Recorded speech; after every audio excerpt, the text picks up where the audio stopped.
नमस्कार, स्वागत है आपका एनएनसी न्यूज में। मैं हूं शशांक भट्ट और आप देख रहे हैं न्यूज नाइट। खबरों के हर पहलू पे डालेंगे नजर, पर सबसे पहले नजर सुर्खियों पर।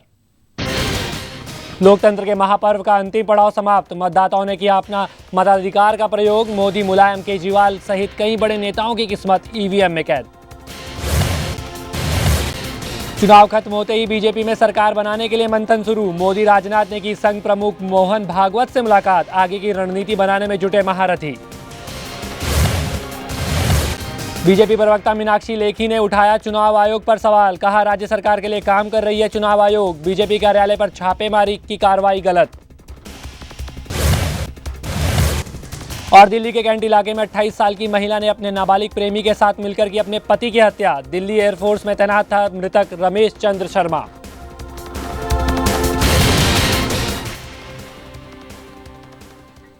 अब खबरें विस्तार से। देश में लोकसभा का आखिरी चरण का चुनाव सकुशल संपन्न हो गया। लोगों ने लोकतंत्र के इस महापर्व में बढ़-चढ़ कर भाग लिया। देश की सबसे बड़ी हॉट सीट बनारस सहित देश के 3 राज्यों के 41 सीटों पर आज चुनाव हुआ।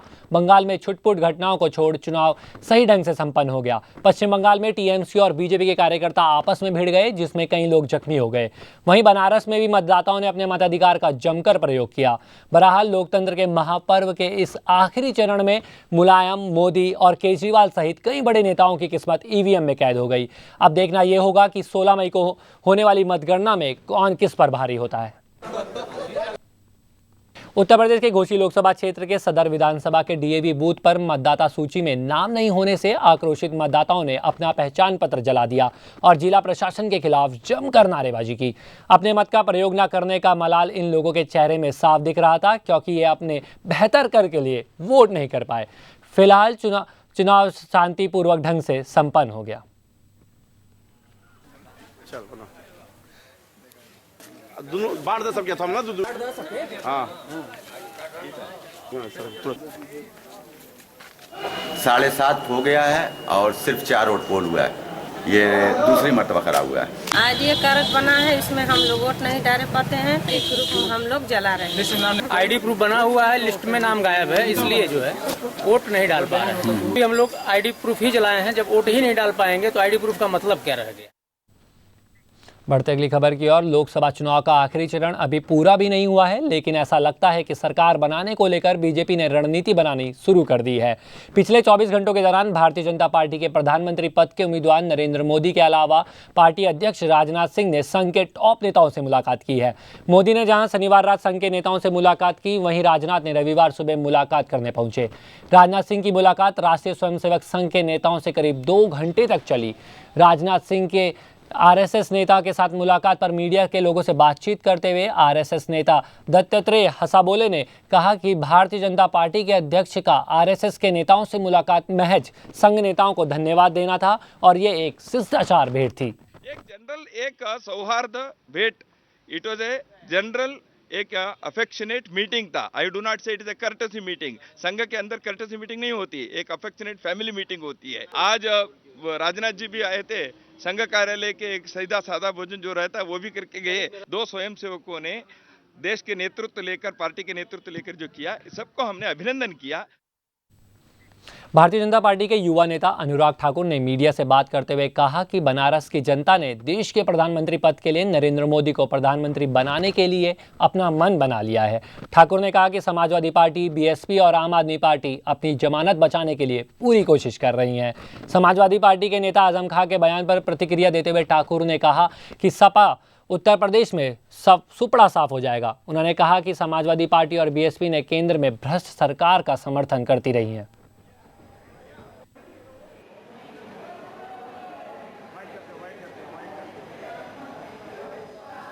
बनारस की जनता ने मन बना लिया है कि देश का प्रधानमंत्री होगा तो काशी का होगा। सपा का सुपड़ा साफ हो गया है, क्योंकि सपा और बसपा ने कांग्रेस जैसी भ्रष्ट पार्टी का पूरा समर्थन दिया और बसपा भी केंद्र में कांग्रेस की भ्रष्ट सरकार का समर्थन करती रही। लोग आज कांग्रेस, बसपा, सपा से तो मुक्ति चाहते हैं। लोग कहते हैं कि अगर अब विश्वास करेंगे तो केवल भारतीय जनता पार्टी पर।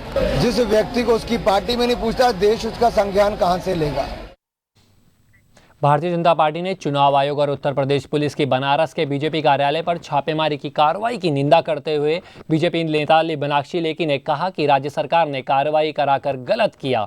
साथ ही साथ लेखी ने चुनाव आयोग पर निशाना साधते हुए कहा कि लगता है चुनाव आयोग राज्य सरकार के इशारे पर काम कर रहा है। मीनाक्षी लेखी ने कहा कि अगर चुनाव आयोग बीजेपी कार्यालय के अलावा किसी और पार्टी पर छापा मारता तो शायद उन्हें कुछ और मिल जाता। गौरतलब है कि कल चुनाव आयोग की टीम ने बीजेपी के कार्यालय पर छापा मारा था।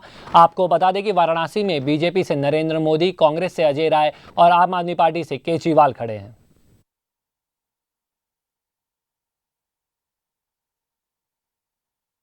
जो रुख इस दौरान उत्तर प्रदेश के प्रशासन ने दिखाया, और वो उत्तर प्रदेश का प्रशासन जो कहीं ना कहीं इलेक्शन कमीशन के तहत काम कर रहा है, कहने को मुझे नहीं लगता वो काम कर रहे हैं कहने को, मुझे लगता है कि वो अभी भी मुख्यमंत्री के तहत ही काम कर रहे हैं।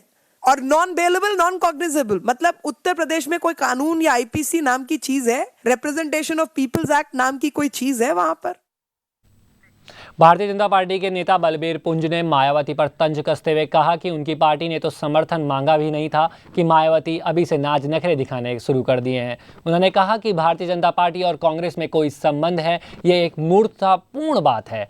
पश्चिम बंगाल की मुख्यमंत्री ममता बनर्जी पर निशाना साधते हुए पुंज ने कहा कि बंगाल में ममता असुरक्षित हैं और बीजेपी के बढ़ते समर्थन से भयभीत होकर ममता बनर्जी इस तरह के गैर जिम्मेदाराना बयान दे रही हैं। पुंज यही नहीं थमे, उन्होंने चुनाव आयोग पर भी वार करते हुए कहा कि चुनाव आयोग दोहरे मापदंड अपना रहा है।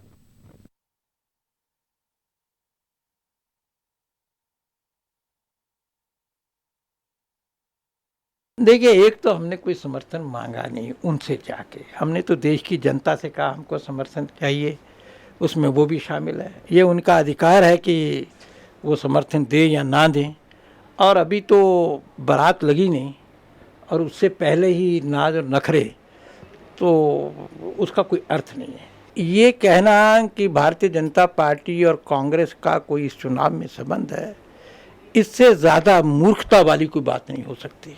ममता जी असुरक्षित है पश्चिमी बंगाल में, भारतीय जनता पार्टी का वहाँ समर्थन लगातार बढ़ रहा है, और उस बढ़ते हुए समर्थन से भयभीत होकर, नर्वस होकर ममता जी इस तरह के गैर जिम्मेदाराना बयान दे रही है। अभी केवल शो काज नोटिस दिया है, और वो शो काज नोटिस के ऊपर कब कार्रवाई होगी, जब चुनाव खत्म हो जाएगा। तो it is too little and too late. Delhi Sikh Gurdwara Prabandhak committee का एक प्रतिनिधिमंडल अमृतसर के अटारी भारत पाक बॉर्डर से पाकिस्तान के लिए रवाना हुआ। दरअसल ये प्रतिनिधिमंडल पाकिस्तान से मिलकर रास्ते के विवाद को सुलझाना चाहता है। प्रतिनिधिमंडल का कहना है कि कतरापुर से डेराबाग नानक तक जो रास्ता है उसको खोला जाए, जिससे हम लोग उनके दर्शन कर आशीर्वाद ले सकें।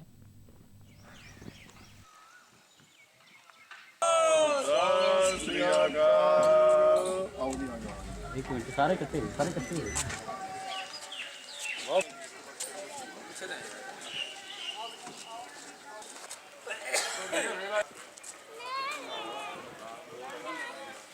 ਸਾਡਾ ਪ੍ਰੋਗਰਾਮ ਇਹ ਹੈ ਜੀ ਕਿ ਸਾਡੀਆਂ ਕੁਝ ਪ੍ਰੋਬਲਮ ਹੈਗੀਆਂ ਜਿਹੜੀਆਂ ਸਾਡੇ ਅਕਾਲ ਤਖਤ ਦੇ ਫੈਸਲੇ ਦੇ ਮੁਤਾਬਕ ਵਕਫ ਬੋਰਡ ਦੇ ਨਾਲ, ਸ਼੍ਰੋਮਣੀ ਕਮੇਟੀ ਦੇ ਨਾਲ, ਜੇ ਤਿਉਹਾਰਾਂ ਦੀਆਂ ਪਹਿਲੀ ਗੱਲ ਤੇ ਹੈ।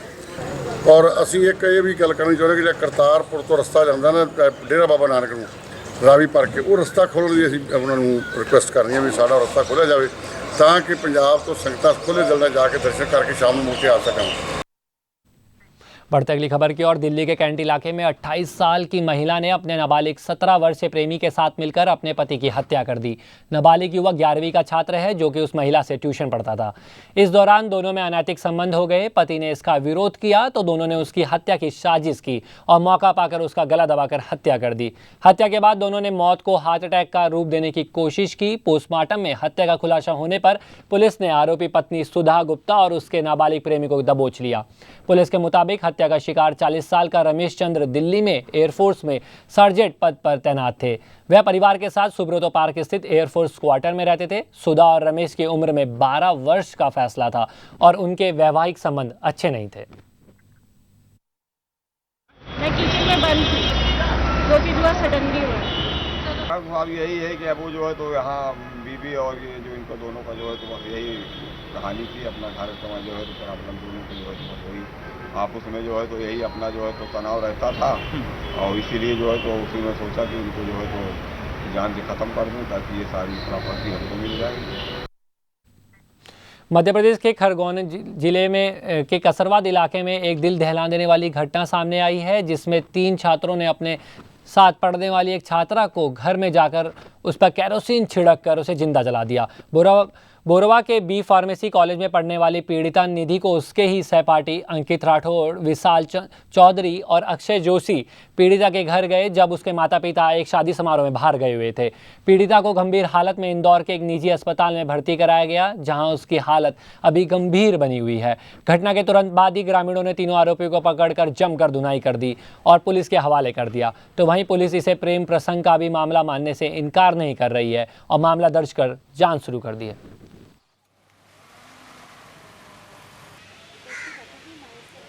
और उन्होंने जो रिपोर्ट दर्ज कराई है उनका 307, 450, 34 का ये जान से मारने की नियत से उसके ऊपर मिट्टी तेल डाल करके आग लगाने की बात बताई है उन्होंने। अंकित, अक्षय और विशाल, एक इंदौर का रहने वाला है, एक खंडवा का और एक धार का। उन तीनों को जो है जनता जो यहाँ पे थी उसकी सहायता से पुलिस ने तत्काल पकड़ ली।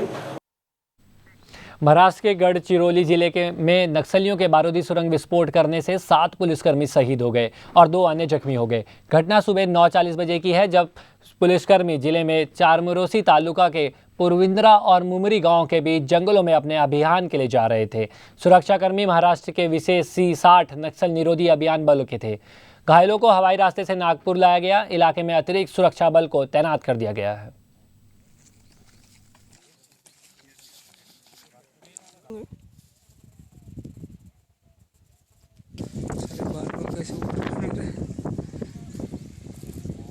ऐसा कर, ऐसे देखो, एकदम हला मत कर मेरा।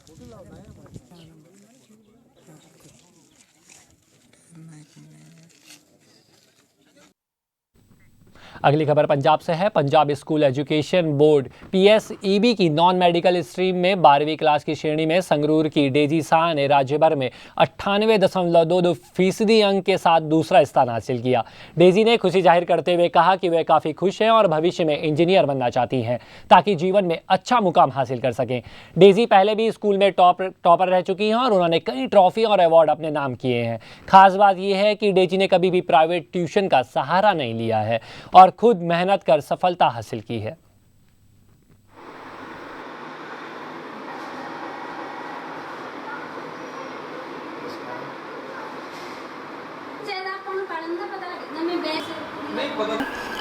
कोई बहुत ही ज़्यादा खुशी महसूस हो रही है।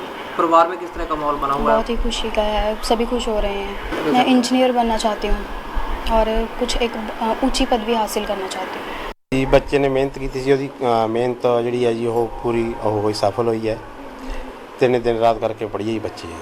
ਕੁੜੀ ਮੁੰਡੇ ਦਾ ਸਾਡੇ ਘਰ ਦੇ ਵਿੱਚ ਕੋਈ ਉਹ ਨਹੀਂ ਹੈ ਜੀ, ਫਰਕ ਨਹੀਂ ਰੱਖਿਆ ਗਿਆ। ਇਹਨੂੰ ਸਭ ਤੋਂ ਵੱਧ ਸਹੂਲਤ ਦਿੱਤੀ ਗਈ ਹੈ। NNC न्यूज़ चैनल की तरफ से भी डेजी को हार्दिक शुभकामनाएं। बढ़ते अगली खबर की ओर। मुंबई में स्टार फिल्म इंस्टीट्यूट के शुभारंभ के अवसर पर बॉलीवुड की कई हस्तियां मौजूद रहीं। इस मौके पर मशहूर हस्तियों ने फोटोशूट भी कराया और इंस्टीट्यूट की खासियत को बताया। फिल्म से संबंधित इंस्टीट्यूट में फिल्म निर्माण, प्रोडक्शन, एक्टिंग से संबंधित बारीकी को अध्ययन करने वाले छात्रों को बताया जाएगा। आपको बता दें कि बॉलीवुड की महान हस्तियां भी इस मौके पर मौजूद रहीं।